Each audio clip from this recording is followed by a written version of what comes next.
দাও। অবৈধদের তুলতে কুলে বৈধদেরকে চড়ালে শুলে শাসক তোমার ধিক ধিক ধিক্কার। অবৈধদের তুলতে কুলে বৈধদেরকে চড়ালে শুলে শাসক তোমার ধিক ধিক ধিক্কার। যোগ্য মেধার সর্বনাশ পোস্ট মাস শাসক তোমার লজ্জা নাই, লজ্জা নাই। যোগ্য মেধার সর্বনাশ ঘুষখোরদের পোস্ট মাস শাসক তোমার লজ্জা নাই, লজ্জা নাই। যার মাথায় দিদির হাত তার ভাগ্যে জেলের ভাত, যে করবে বিশ্বাস তার করবে নিঃশ্বাস। সাধু তুমি সাবধান।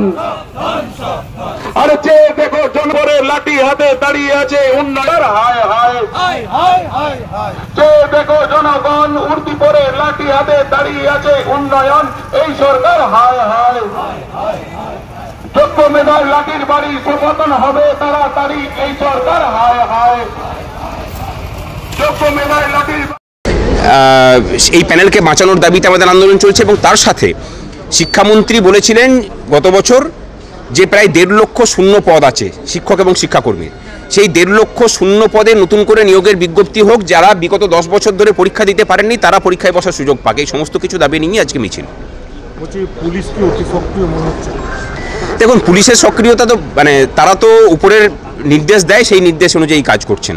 এখানে পুলিশকে মানে শিখণ্ডি সাজিয়ে আসল যারা অপরাধ করলেন 14 তলায় বসে তাদেরকে রেয়াত করার কোনো মানে হয় না। যা কিছু এখানে এই রাজ্যে সংগঠিত হচ্ছে সেটা সমস্ত কিছু ওই উপরতলায় বসে যারা করছেন তারা মানে পুলিশ মন্ত্রী, মুখ্যমন্ত্রী এবং শিক্ষামন্ত্রীর নির্দেশে যা কিছু হওয়ার হয়েছে এবং তার সাথে এই সব ডিপার্টমেন্টে যারা আমলারা আছেন সে আমলারাও দায়ী। দেখুন, সুপ্রিম কোর্টের রায় হয়েছে, দিতে বাধ্য। মানে এটা আর দয়া দাক্ষিণ্যের জায়গাতে নেই। সুতরাং পাওয়া যাবে কি না যাবে এটা এইভাবে আমরা দেখছি না, এটা আমাদের অধিকার। এই অধিকারটা সুপ্রিম কোর্টের এর আগেও কোর্টে প্রতিষ্ঠিত হয়েছে, সুপ্রিম কোর্টও সেই প্রতিষ্ঠা দিয়েছেন। না যদি দেয় তার জন্য ব্যবস্থা আমাদের রেডি আছে। ভাতা দেবে শোনা যাচ্ছে রাজ্য সরকার, এটাই তো তাদের ধর্ম। এই রাজ্যের সরকারের যেটা রাজধর্ম সেটা হলো যে এই রাজ্যের মানুষকে ভাতা দাও, কর্মবিমুখ করো এবং তার সাথে এই রাজ্যের যারা ধর্ষক, খুনি, অপরাধী তাদেরকে বুক দিয়ে আগলে রক্ষা করো। সেটা রাজীব কুমার থেকে আরজি করের ঘটনা, মানে কামদুনির ঘটনা, প্রত্যেকটা ক্ষেত্রেই দেখুন এই যে কথাগুলো বলছি সেগুলোর মানে প্রমাণ মিলবে। এবং তার সাথে যারা দুর্নীতির সাথে যুক্ত সেই দুর্নীতিগ্রস্তদের আড়াল করা, এই তিনটে হচ্ছে রাজধর্মের মধ্যে পড়ে সরকারের। অনুব্রত মণ্ডলের কথা বলছেন, জেলখাটা আসামি তাদের সম্পর্কে আর নতুন করে কি বলবো।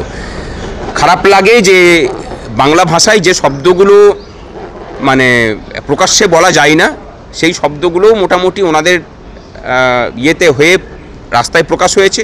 উনি এই শব্দগুলো মাননীয়ার কাছ থেকেই শিখেছেন। কারণ আমাদের শোনা কথা যে এই বৈঠকগুলো যখন মানে সরকারি কর্মচারীদের সাথে বা আধিকারিকদের সাথে হয় তখন এই যে শব্দবানগুলো আপনারা শুনতে পেয়েছেন সেগুলো মাননীয়া ওই বাছাই করা শব্দগুলো তখন উনি প্রয়োগ করেন। সুতরাং গুরুবিদ্যা ফিরিয়ে দিয়েছেন। নিষ্ক্রিয় অনুব্রতর ক্ষেত্রে, আপনাদের ক্ষেত্রে যেরকম সক্রিয়, দেখুন মানে পুলিশের সক্রিয়তা নিষ্ক্রিয়তা এটা হচ্ছে যে যেভাবে প্রত্যেকটা ডিপার্টমেন্টের মেরুদণ্ডগুলোকে ভাঙা হয়েছে এখানে মেরুদণ্ড ভেঙে ফেলা হয়েছে। আমরা দাবি করছি যে পুলিশ কর্মীকে এরকম আক্রমণের মানে মুখোমুখি হতে হয়েছে তাকে রাজ্য ক্যাডার থেকে সরিয়ে তাকে সিবিআইয়ে ট্রান্সফার করা হোক, কারণ তিনি এই মামলার সাক্ষী আছেন, না হলে নিরপেক্ষ তদন্ত হবে না। এবং অনুব্রত মণ্ডলের বিরুদ্ধে এই সাম্প্রতিক যে কাজকর্ম তার বিরুদ্ধে আবার নতুন করে সিবিআই তদন্ত হোক।